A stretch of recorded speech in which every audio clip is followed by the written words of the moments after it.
brevemente il primo, riconsegnare la scuola al territorio. E questo è fondamentale perché le nostre scuole dell'infanzia, sono capillarmente presenti nel territorio del Veneto e quindi far capire alla comunità cristiana e al territorio che sono un bene pubblico, un bene sociale, un bene pedagogico, un bene per tutti i ragazzi e per tutte le famiglie. È un bene che non va perso.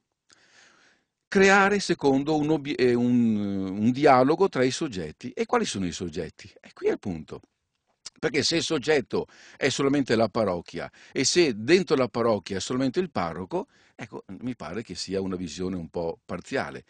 I vari soggetti sono gli enti locali, sono le istituzioni, sono i genitori, sono i docenti e l'opinione pubblica. Quindi un dialogo tra tutti quanti questi soggetti, in maniera tale che comprendano che questa scuola non è la scuola di qualcuno o di parte, è la scuola di tutti.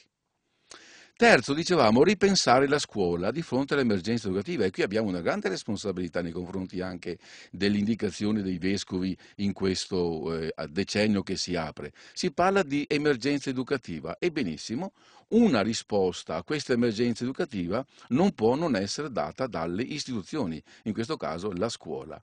E allora qua si tratta di creare le condizioni perché non si smantellino e non si eliminino queste strutture, questi luoghi di comunità, queste istituzioni deputate appunto alla educazione. Promuovere la cultura della parità. Qua è il punto, anche delicatissimo, nel senso che riteniamo che ancora, nonostante i grandi proclami, nonostante quanto che si dice o quanto che si scrive, manca la cultura della parità. Parità vuol dire riconoscimento da parte della opinione pubblica, da parte della legislazione, di un bene attraverso il principio della sussidiarietà. Qual è il bene? Il bene della scuola. Ebbene, la scuola paritaria fa parte del sistema educativo di istruzione e di formazione italiano.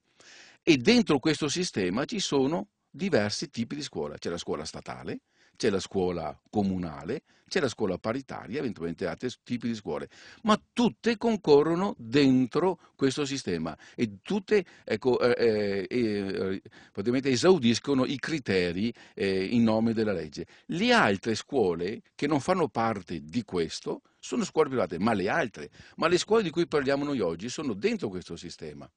E la parità è un fondamentale principio, assieme al principio dell'autonomia, che sono i pilastri fondamentali della scuola di oggi.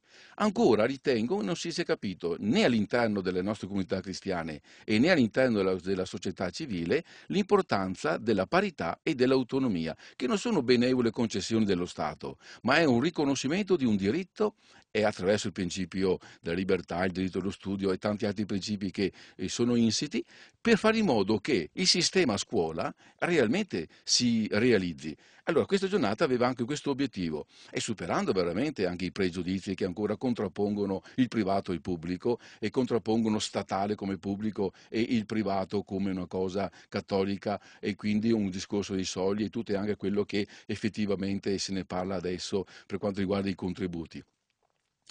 Creare poi le condizioni affinché attraverso il dialogo che stiamo facendo, non solamente a livello di Treviso, ma a livello regionale e a livello anche nazionale, si arrivi veramente a leggere la realtà veneta, che è particolare nei confronti anche dello Stato, e riconoscere il bene prezioso nel nostro Veneto e quindi creare le condizioni perché si arrivi non a dei privilegi, ma a una via veneta che dentro l'autonomia, dentro il federalismo, risolva realmente, con i mezzi che abbiamo a disposizione, questa annosa questione dell'educazione.